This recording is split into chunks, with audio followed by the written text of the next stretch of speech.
موضوع درس امروزه ما نام دارد توازن محاسبی، مفهوم واقعیت و ساختار آن. در تجربه کارخانه‌های ما بیشتر توازن محاسبی را نیز بالانس بوکالتری می‌نامند. در کجایی که بالانس بوکالتری با خود حیران نشوید که این در نظر داشته می‌شود توازن محاسبی. در دوره این درس ما مسئله‌های زیرین را بررسی می‌نماییم. یعنی موضوع را با یک چند سوال‌ها جدا کرده که در تخته الکترونی شما مشاهده کرده می‌توانید. از همه شما خواهش کرده می‌شود که نقشه درس را در دفترهای خود قید نمایید. سوال یکم، مفهوم عمومی توازن محاسبی و پرینسیپ‌های بنیادی آن. سوال دوم، برابری اساسی به حسابگیری محاسبی و توازن محاسبی. سوال سوم، دارایی‌ها، منبع‌های تشکلیابی دارایی‌های توازن و ساختار آنها. سوال چهارم، تغییریابی ماده‌های توازن با تأثیر عملیات‌های خواجگی. سوال پنجم، نمودهای توازن محاسبی. و در قسمت آخرانی درس ما کاری مستقلانه، یعنی در دایره کاری مستقلانه مسئله‌های عملی آید به شکل‌های تغییریابی‌ها در توازن محاسبی و ترتیب‌گیری توازن محاسبی را بررسی می‌نماییم.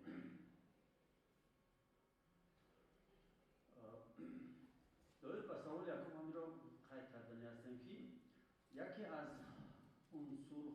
اصولی به حسابگیری محاسبی توازن محاسبی و حسابات محاسبی میباشد. خب هر یک مؤسسه‌ای که همچون شخص حقوقی فعالیت میکند و فعالیت خواجگیداری اقتصادی رو پیش میبرد، حتما او باید توازن محاسبی خود را داشته باشد. اموال کارخانه در جریان استحصالات بی تنفس اشتراک می‌نماید. برای معاین کردن بزرگی کل اموال، دادن بهای اقتصادی آن در دوره حساباتی و اداره‌کنی فعالیت مالیوی خواجگی کارخانه باید در کارخانه نشان دهنده‌های جنبست اموال وجود داشته باشد. یعنی کارخانه چگونه دارایی‌ها را در اختیار دارد، از کیها قرضدار است و در کدام اندازه سرمایه خودی کارخانه را نیز دارا میباشد. یعنی از توازن محاسبی آن معلومات ضروری را آید به حالت مالیوی کارخانه استفاده برنده اخبار، خواه سرمایه گذار باشد، خواه مؤسس باشد، خواه دیگر شخصی که به نشان دهنده های مالیوی کارخانه هوسمند باشد دسترس کرده میتواند. در علم به حسابگیری محاسبی توازن محاسبی چنین تعریف داده می شود. من در دستگاه الکترونی مشاهده میکنیم. توازن محاسبی همچون سرچشمه اطلاعات، طرز گروه‌بندی اقتصادی و جنبست اموال از روی هیئت جایگیر شوی و منبع‌های تشکلیابی آنها را در سنه معین با چینک پولی ifade می‌نماید. یعنی همچون سرچشمه اطلاعات حساب می‌یابد توازن محاسبی. ما چه قید کردیم از توازن محاسبی استفاده برنده معلومات اطلاعات ضروری را برای خود دسترس کرده می‌تواند. کارخانه چگونه دارایی‌ها را در اختیار دارد، از کیها قرضدار است و سرمایه خودی آن چقدر است.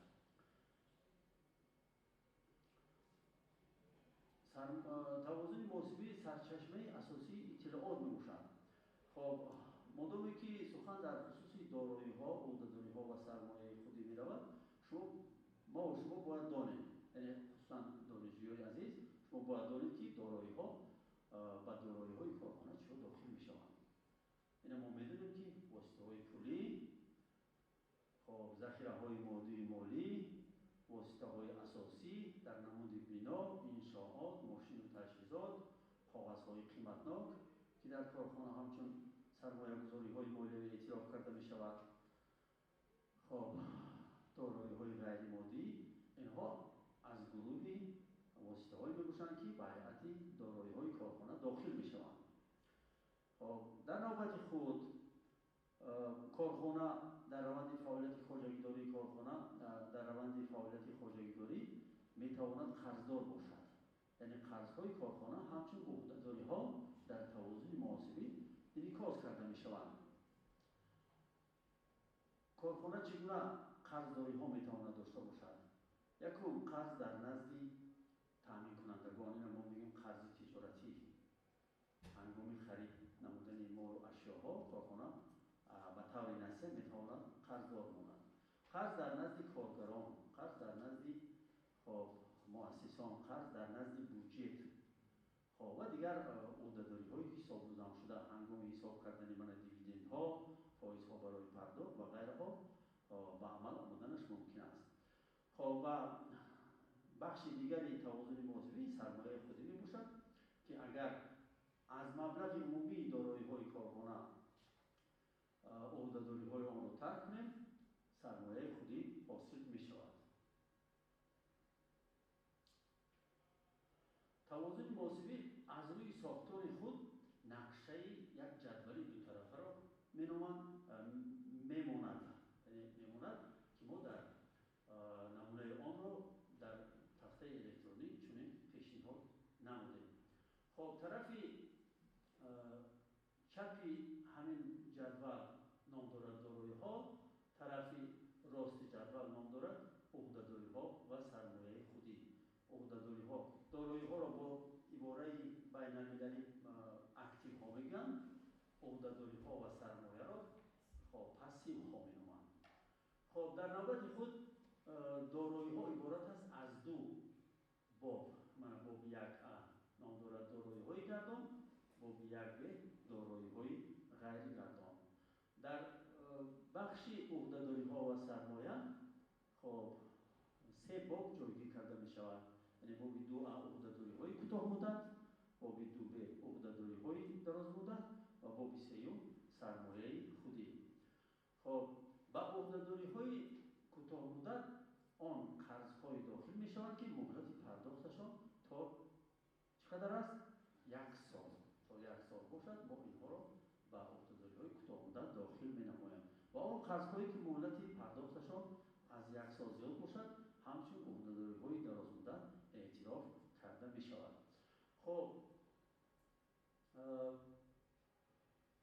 ҷамъи моддаҳои дороиҳо, маблағи моддаҳои дороиҳо ва маблағи моддаҳои ӯҳдадориҳо ва сармоя ҳамеша бояд баробар бошад. дар намунаи тавозуне ки мо пешниҳод карда истодаем, ҳамагӣ дороиҳо 130 000 сомониро ташкил медиҳад, ӯҳдадориҳо 38 000 сомонӣ ва сармояи худӣ 92 000 сомониро ташкил медиҳад. 130 000 баробар 38 000 ҷамъ 92 000. дар доираи саволи дуюм ки ном дорад баробарии асосӣ ба ҳисобгирии муосибӣ ва тавозуни муосибӣ, мо амсилаи асосии тавозуниро чунин пешниҳод менамоем. яъне тавозуни муосибӣ чунин муодила дорад: дороиҳо баробар ӯҳдадориҳо ҷамъ сармояи худӣ. агар аз ҳамин амсила мо дороиҳоро муқаррар кунем, сармояи худиро муқаррар кунем, он гоҳ дороиҳо тарк ӯҳдадориҳо баробар сармояи худӣ мемонад. яъне аз маблағи умумии дороиҳо мо ӯҳдадориҳои корхонаро кам кунем, бақияи дороиҳои соф ки бо ибораи дигар сармояи худӣ ном дорад ҳосил мешавад. чоре ки гуфтем, дороиҳо дар навбати худ аз ду зербоб иборат аст: дороиҳои гардон ва ғайригардон. мо муодилаи тавозуниро дар шакли зерин тасвир карда метавонем. дороиҳои гардон ҷамъи дороиҳои ғайригардон дар қисмати поyanии ҳамин тафтаи электронӣ пешниҳод шудааст. дороиҳои гардон ҷамъ дороиҳои ғайригардон баробар ӯҳдадориҳои ҷорӣ ҷамъ ӯҳдадориҳои дарозмуддат ҷамъ сармояи худӣ.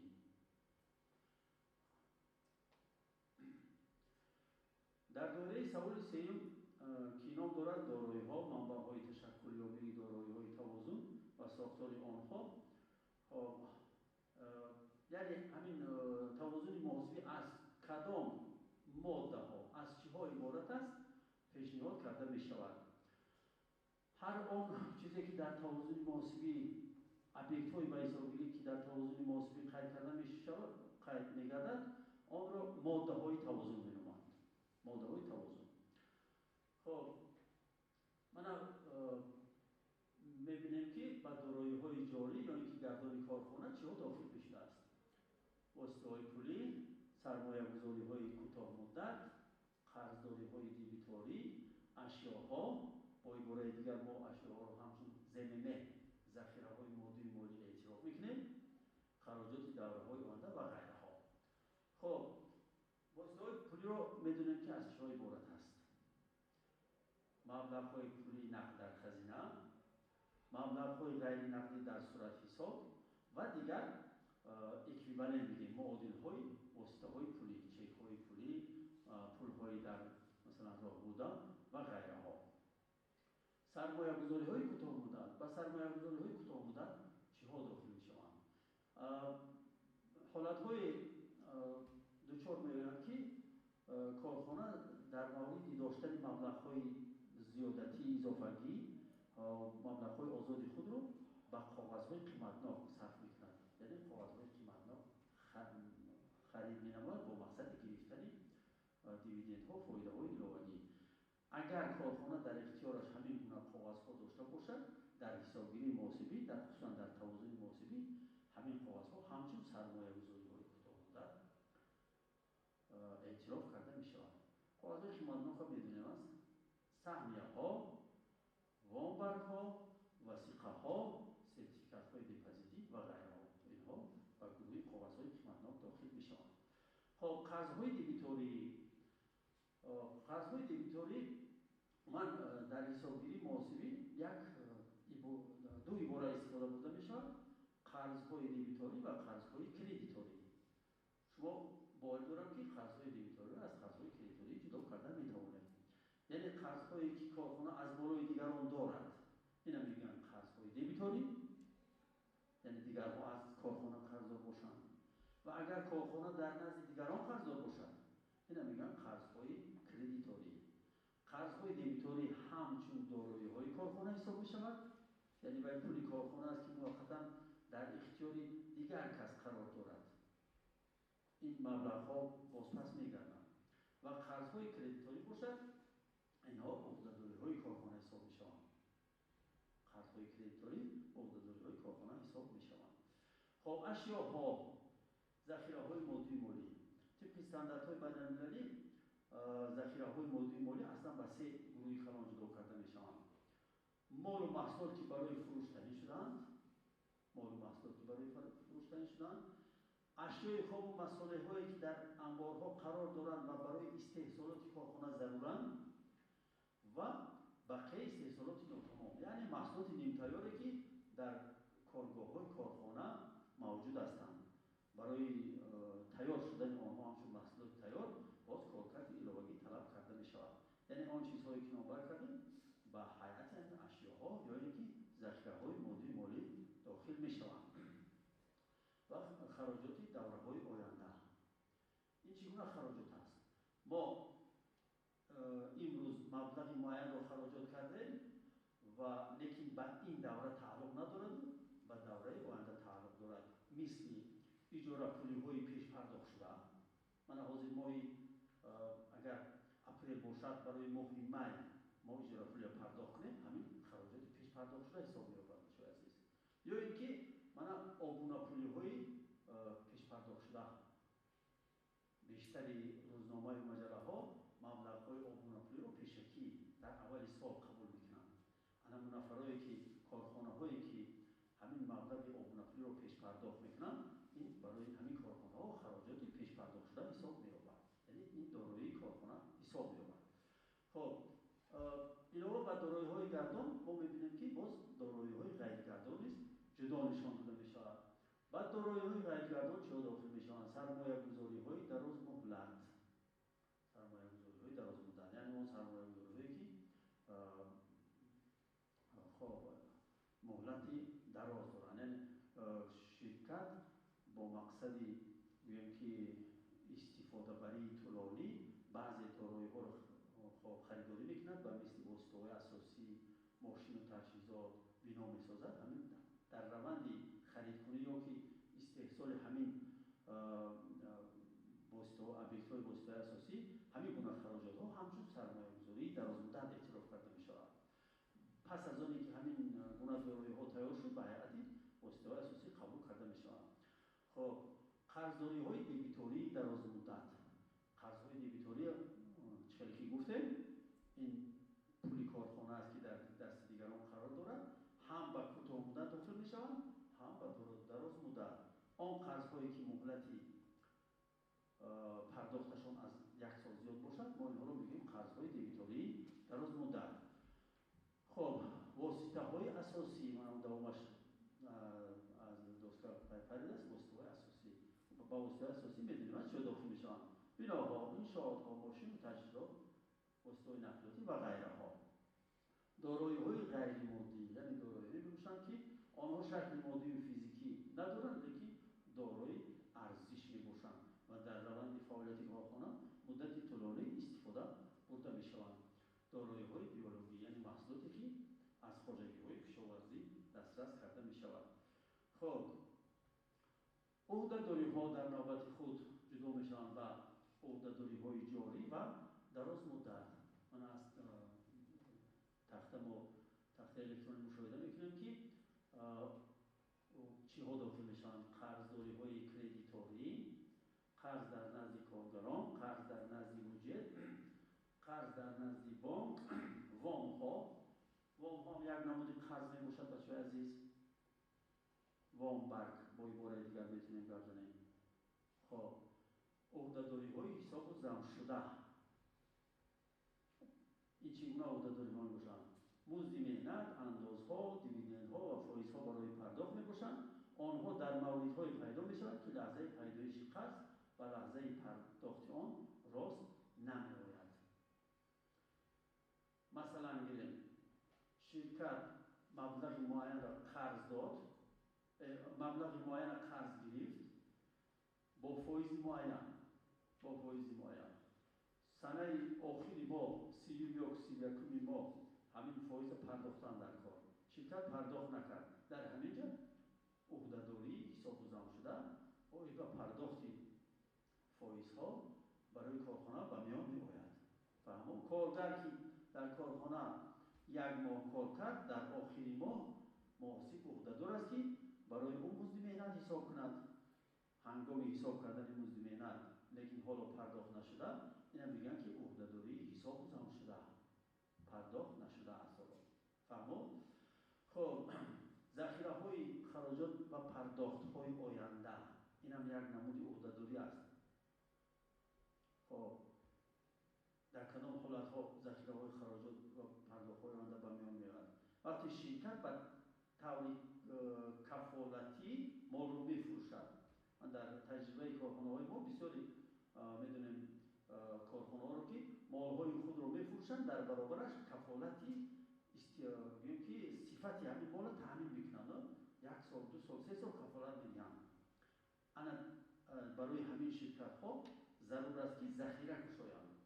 ذخیره برای روزی مبادا که مادامی که یگان نمودی همین مالهای فروخته شده اگر که از جانب میزارجان باز پس نقصان پیدا کرد و باز پس گردانده شد، از حساب همین ذخیره همین گونه مالها تعمیر کرده می شود. یعنی تا گذشتن مهلت کفالتی همون مال عهده‌داری کارخانه در نزد همون میزارج باقی میماند. 1 سال باشد یا 2 سال یا 3 سال و غیرها.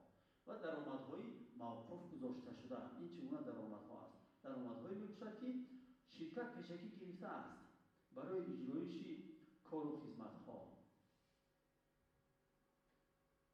یعنی شرکت اگر مبلغ‌ها را پیشکی از میزارجان قبول کند، این درآمد شرکت حساب نمی‌یابد، عهده‌داری شرکت حساب می‌یابد تا زمانی که مال رو به همون میزارج نفرستد و کار رو به همون میزارج اجرا نکند. همون زمانی که مال رو فرستاد و کار و خدمت رو اجرا کرد، آنگاه عهده‌داریش در نزد همون میزارج خب محکم می‌شود. خب سرمایه خودی از چنین عنصرهای عبارت است. سرمایه آیناموی، سرمایه لواگی، سرمایه ذخیروی، فایده تقسیم نشده و حصه نظارت نشونده شرکت. خب سرمایه آیناموی در آینامه کارخانه نشان داده می شود، از جانب مؤسسان پرداخت می گردد. سرمایه لواگی هنگام خب افزودن ارزش واسطه‌های اساسی یا اینکه برآورش سهمیه ها با ارزش از نرخ اسمی آنها زیادتر تشکل می‌یابد. سرمایه ذخیروی از حساب فایده تقسیم نشده تشکیل کرده می شود برای روی پوش کردن بعضی خراجات های احتمالی که در آینده شرکت را شاید پیش آید. فایده تقسیم نشده این چگونه فایده است؟ فایده می باشد که پس از ترک کردن اندازه از فایده و جدا کردن قسم فایده به دیگر فاندهای و ذخیره ها در اختیار کارخانه باقی میماند. اینا میگن فایده تقسیم نشده. و حصه نظارت نشونده این چگونه حصه است؟ حصه اگر قسم سهمیه های شرکت در اختیار دیگر سرمایه گذاران باشد، خب این حصه نظارت شونده از 49% پایان می شود. چند فایزی که در اختیار همراه باشد همون مقدار معین در ماده حصه نظارت نشونده نشان داده می شود. خب در دایره سوال چهارم تغییریابی ماده های توازن محاسبی با تاثیر عملیات های خوجایی را ما بررسی می نماییم. خب باید یک چیز را قید کنم که هنگامی که کارخانه ها فعالیت مالیوی و خوجاییداری خود را پیش میبرند تغییریابی در هیئت ابجکت های خوجایی به میان می آید و این تغییریابی ها حتما به ماده های توازن محاسبی تاثیر می رسانند. در حسابگیری محاسبی تغییریابی توازن محاسبی رو به 4 شکل جدا می نمایند. که ما هر یک شکل این رو خب در مثال زیرین دیده می برایم.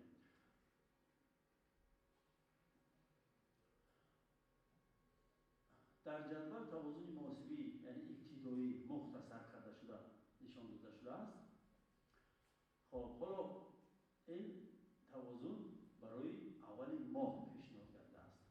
ما ببینیم که در همین توازن چگونه تغییرات ها به عمل آمدنش ممکن است. خب شکل یکمی تغییریابی توازن تنها در طرف دارایی های توازن به میان میآید. مبلغ یک ماده دارایی ها کم می شود، مبلغ ماده دیگری دارایی ها خب زیاد می شود. مبلغ یکیش کم شده، مبلغ دیگرش زیاد می شود. مبلغ عمومی توازن در مجموع تغییر نمی یابد. خب ما چنین مثال میاریم. برای پرداختن مزد مهنت کارکنان کارخانه از صورت حساب کارخانه با مبلغ 4000 سومانی به خزینه کارخانه مبلغ نقد وارد کرده شد. در نتیجه این عملیات چی تغییرات به عمل آمد؟ یعنی پولی که ما از صورت حساب گرفتیم به خزینه آوردیم، پول در صورت حسابی کارخانه کم می شود، در خزینه چی می شود؟ زیاد می شود و مبلغ 4000 سومانی. خب در حسابگیری محاسبی چنین نوشتی محاسبی ترتیب داده می شود. من دبیت 1.01 واسطه‌های پولی با اسعار ملی 4000 سومانی، کردیت 1.02 حساب‌ها با اسعار ملی 4000 سومانی. خب در توازن محاسبی این تغییرات مشاهده می نماییم. من ببینید در قسمت دارایی‌های گردان واسطه‌های پولی با اسعار ملی 1.01 4000 سومانی مبلغ بود، 2000 سومانی مبلغ بود، 4000 دیگر جمع شد. بعد عملیات یکم جمعی 4000 نوشتیم و اونی که در رقم 1 در قوس گرفته شدگی است این معنای عملیات یکم دارد. و ببینیم که در حساب برای پرداخت 1.02 4000 سومانی کم شده است. 30000 سومانی بود، 4000ش کم شد. چند میموند؟ 26000. در خزینه چقدر پول جمع می شود؟ 2000 بود 4000 دیگر جمع شد 6000 مبلغ عمومی توازن تغییر یافت یا نه 130000 بود ماند تغییر نیافته است. خب اکنون همین طور مثال‌های زیاد رو پیشنهاد کردن ممکن است دوی به همین شکل یکمی تغییریابی فرض کردیم از انبار کارخانه اشیاء خام مساله به استحصالات ناتمام میسپاریم. در اینجا اشیاء خام مساله کم می شود استحصالات ناتمام زیاد می شود. یا اینکه از خزینه کارخانه به کارمند کارخانه پول داده می شود برای خریدن احتیاجات خودروی پول در خزینه کم می شود قرض دیبیتوری کارخانه در نزد کارگران زیاد می شود و غیره و ها و کذاها. فهمو؟ اکنون بگذاریم به شکل دویمی تغییریابی توازن. شکل دویمی تغییریابی توازن مثل شکل یکم است تنها در طرف عهده‌داری ها و سرمایه خودی به عمل می آید. در کدام طرف؟ در طرف عهده‌داری ها و سرمایه خودی که با عبارت دیگر ما پسیو ها میگوییم. مبلغ یک ماده عهده‌داری ها یا سرمایه خودی کم می شود مبلغ دیگر ماده عهده‌داری ها یا سرمایه خودی زیاد شده مبلغ عمومی توازن به تغییر میماند. خب ما چنین مثال آورده میتوانیم. در اساس قرار مجلس مؤسسان قسم فایده تقسیم نشده برای زیادکنی سرمایه خودی کارخانه روانه کرده می شود با مبلغ 2000 سومانی. در نتیجه فایده تقسیم نشده کم می شود سرمایه ذخیروی چی می شود؟ زیاد می شود. خب در حساب گیری چنین نوشت محاسبی ترتیب می دهیم. دبیت 332 فایده تقسیم نشده 2000 سومانی کردیت 333 سرمایه ذخیروی 2000 سومانی. خب از ترتیب نوشت ها در حساب های محاسبی ما میدونیم که بچه عزیز در حساب های دارایی ها زیادشوی مبلغ ها در طرف دبیت نوشته می شود کمشوی باشد در طرف کردیت هم.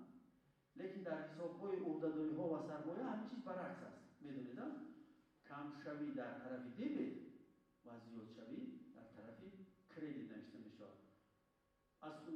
با سبب که فایده تقسیم نشده کم شد ما دبیت بنویسیم سرمایه ذخیروی که حساب های سرمایه هستند زیاد شد کردیت بنویسیم. فهمو؟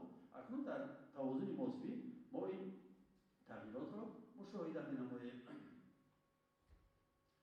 خب قسمت عهده‌داری ها و سرمایه را دقت می‌دهیم. باب سیوم سرمایه خودی ببینیم فایده تقسیم نشده 3000 سومانی مبلغ دارد. ما 2000 را گرفتیم طرح نوشتیم طرح 2000 عملیات دیگه ما دیده بچه‌ها. خب سرمایه ذخیروی که 12000 سومانی مبلغ دارد 2000 سومانی جمع نوشتیم. سرمایه ذخیروی 14000 را تشکیل داد. سرمایه فایده تقسیم نشده چقدر شد؟ 28000. مبلغ عمومی توازن تغییر یافت یا نه؟ تغییر نیافت. یعنی به همین مانند دیگر مثال ها نیز آوردن ممکن است با شکل دویمی تغییریابی توازن. خب چگونه؟ فرض کردیم ما از بانک قرض گرفتیم قرض تامین کنندگان را پرداخت میکنیم. قرض ما در نزد بانک زیاد می شود در نزد تامین کنندگان کم می شود. فهمو؟ یا اینکه از مزد مهنتی که به کارگران حساب کرده باید پرداخت کنیم با فایده بودجه جمهوری بودجه دولتی انداز از درآمد حساب میکنیم میدونیم. در اینجا عهده‌داری ما در نزد کارگر کم می شود لیکن قرض در نزد بودجه زیاد می شود. از کارگر گرفته در بودجه دولت پرداختن در کار. فهمو؟ اینا عملیات هایی میباشند که به شکل دویمی تغییریابی توازن آورده میرسانند. خب میگذاریم به شکل سیومی عملیات هایی که ماده های بزرگی ماده های توازن محاسبی را تغییر میدهند. شکل سیوم یک ماده دارایی ها و یک ماده عهده‌داری ها و سرمایه خودی را فرا میگیرد. маблағи ҳар ду модда ба зиёдшавӣ майл мекунад ва дар натиҷа маблағи умумии тавозун низ зиёд мешавад. мо чунин мисол оварда метавонем. аз таъминкунандагон ба корхона ба маблағи 10,000 сомонӣ масолеҳ ворид гардид. яъне ширкат аз таъминкунандагони худ 10,000 сомонӣ масолеҳро қарз гирифт барои муддати муайян. ваъда дод ки 1 моҳ баъд ёки 1 сол баъд ёки 3 моҳ баъд маблағи молро пардохт мекунам. дар ин маврид дар натиҷаи ин амалиёт чӣ ҳодиса рӯй медиҳад? хоб масолеҳ дар корхона зиёд мешавад, дороиҳои корхона зиёд мешавад ва қарзи дар назди таъминкунанда чӣ мешавад? зиёд мешавад. чунки мо ҳоло пардохт накардаем. ҳангоме ки маблағи ин мол пардохт карда шуд, баъд қарзи корхона кам мешавад. хоб чунин навиш тартиб дода мешавад. дебит 107 20 ашёи хом ва мавод 10,000 сомонӣ, кредит 2-20 ҳисобҳо барои пардохт. фаҳмо ҳастад? не. ашёи хом ва мавод ки зиёд шуд мо дебит навиштем, қарз дар назди таъминкунандагон ки зиёд шуд кредит навиштем, чун ҳисоби уҳдадорӣ аст. 2-20 ҳисобҳо барои пардохт ҳисоби уҳдадорӣ аст. хоб дар тавозуни муосибӣ инам мушоҳида мекунем. хоб мана амалиёти сеюма диққатед дар қавс нишон дода шудагӣ аст. дар ҳисоби ашёи хом ва мавод 10720 мо 18,000 сомони бақия авваларо ташкил медод, 10,000 дигар илова кардем. мешавад чанд? 28,000. хоб акнун дар қисмати уҳдадориҳо мебинем ки ҳисоби 2-20 ҳисобҳо барои пардохт низ 10,000 сомонӣ қарзи пешина дошт, боз 10,000 дигар илова кардем. шуд 20,000 сомонӣ. маблағи умумии тавозун низ тағйир ёфт ё не? бале. 130,000 буд, ҳам 140,000 дар тарафи дороиҳо ва 140,000 дар тарафи уҳдадориҳо ва сармояи худи маблағ пайдо шуд. хоб ҳамин гуна боз дигар амалиётҳоро низ пешниҳод кардан мумкин аст. яъне гирифтани қарз аз бонк. фаҳмидед? гирифтани қарз аз бонк. хоб барориши вомбаркҳо, барориш ба фурӯхтани вомбаркҳо. хоб барориши саҳмияҳо, саҳмия бароварда мефурӯшем, пул ворид мешавад, сармояи худи мо зиёд мешавад. ино ба гурӯҳи амалиётҳое дохил мешаванд ки ба шакли сеюми тағйирёбӣ дар тавозун оварда мерасонанд. хоб шакли чоруми амалиётҳои хоҷагӣ мисли шакли сеюми тағйирёбӣ мебошад. яъне як моддаи дороиҳои тавозун ва як моддаи уҳдадориҳо ё сармояи худи тавозун алоқаманд гардонда мешавад, танҳо маблағи онҳо зиёд нашуда паст мешавад. дар шакли сеюм маблағ зиёд мешуд, дар шакли чорум маблағи онҳо кам мешавад. фаҳмо? хоб ва маблағи умумии тавозун низ кам мешавад. мо мана чунин мисолро пешниҳод намудаем. аз суратҳисоб арзиши масолеҳи аз таъминкунандагон қабул шуда ба маблағи 5,000 сомонӣ пардохта шуд. дар мисоли сеюм гуфтем ки масолеҳи 10,000 сомонӣ қарз гирифтем.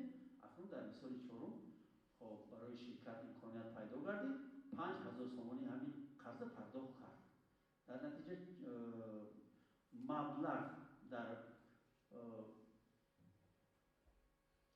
суратҳисоб 5,000 сомонӣ кам мешавад ва қарзи корхона низ дар назди таъминкунандагон ба маблағи 5,000 сомонӣ кам мешавад.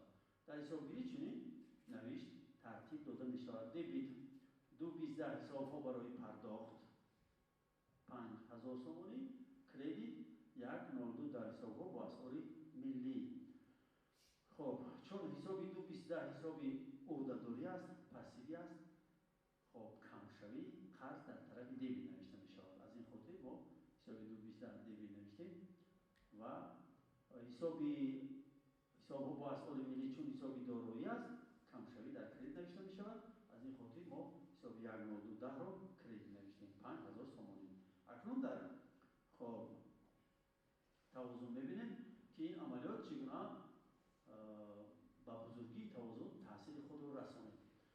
4 اومدی خط میدیم من در داخل قوس 4 نوشتیم حساب 1.02 حساب او از پول ملی. پس از عملیات سیوم من در حساب 1.02 26,000 سومانی مبلغ بود. باز 5,000 دیگه کم کردیم. چقدر میموند؟ 21,000.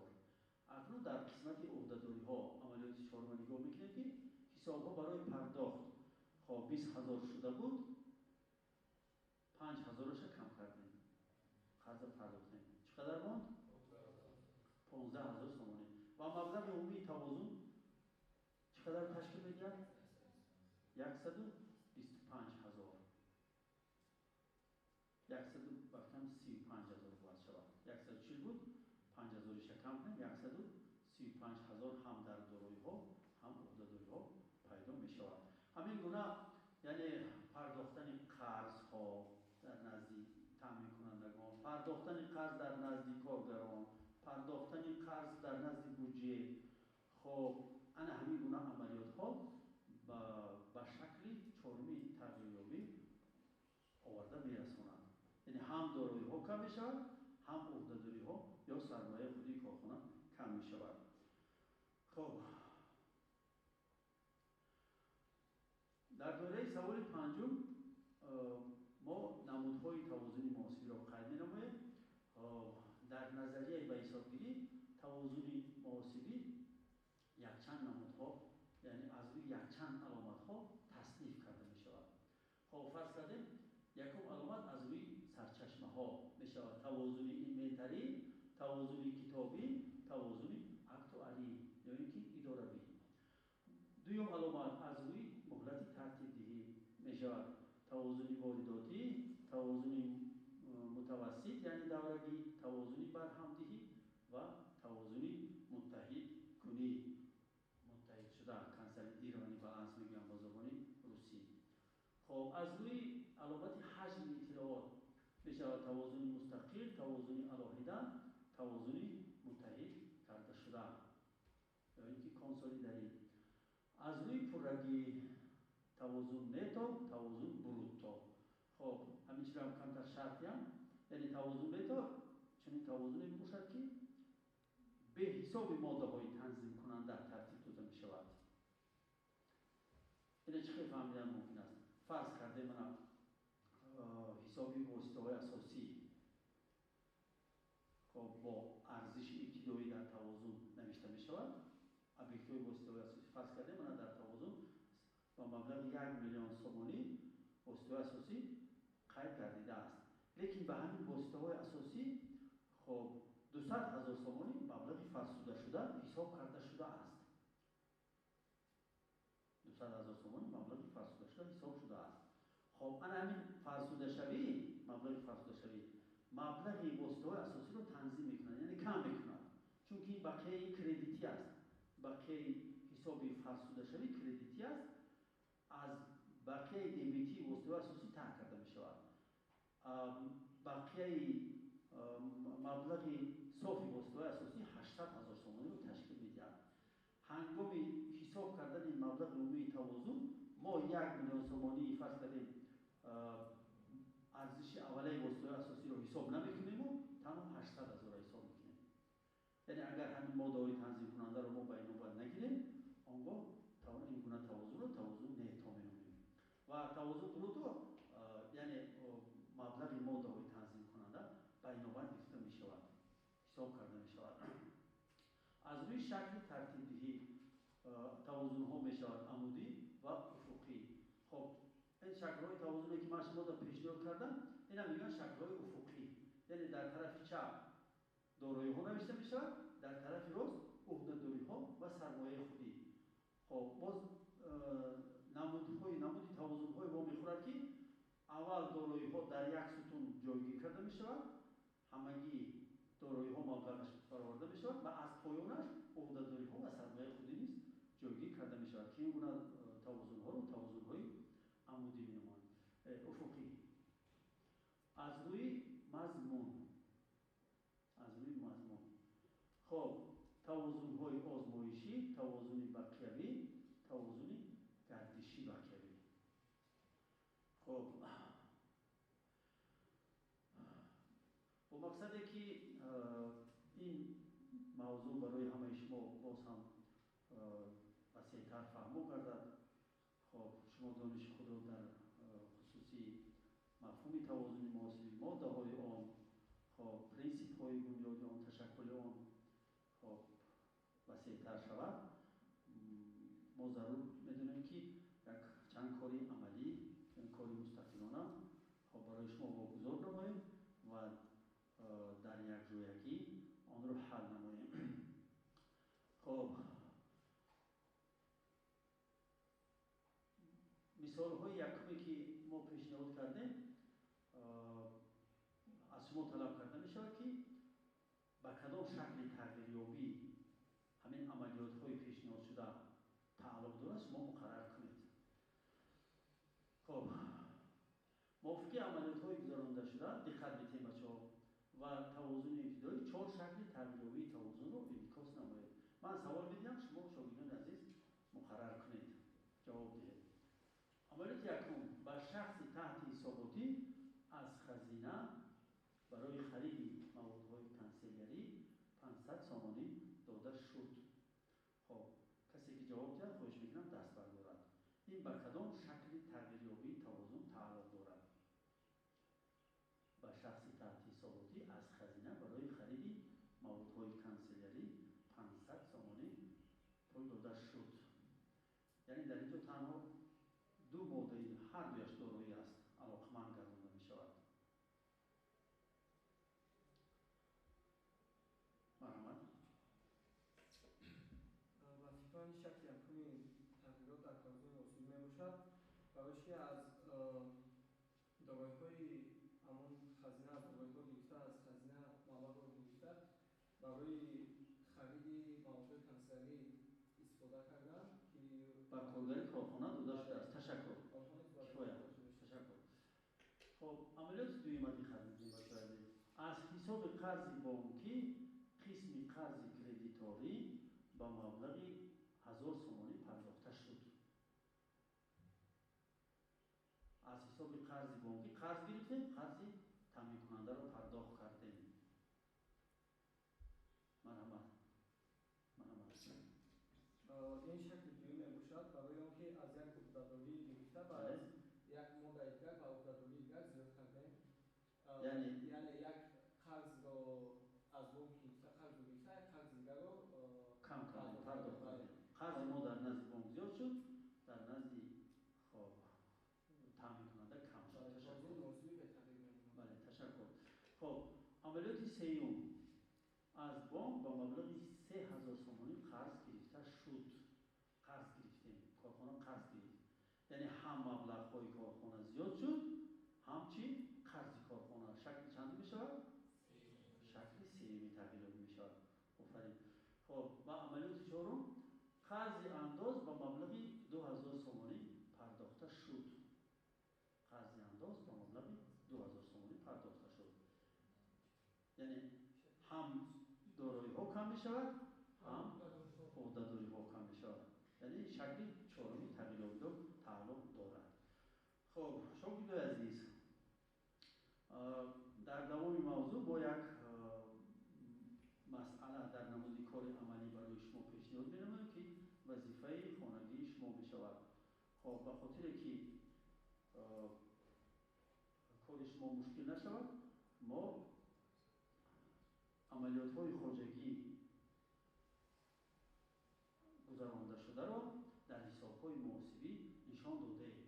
از روی خب معلومات هایی که پیشنهاد گردیده است، یعنی معلومات توازن ابتدایی، عملیات های خارجی در دوام ماه گذرانده شونده، خب شما باید این عملیات های خارجی را در حساب های محاسبی گذرانید. بقیه های اول را گردش های دیبیتی و گردش های کردیتی را معاین کرده، بقیه آخر را حساب نموده و در آخری ماه حساباتی توازن محاسبی را ترتیب دهید. خب شاگردان عزیز با همین درس امروزه ما جنبست می‌گردد. اگر سوال‌ها داشته باشید جای‌های مفاهیم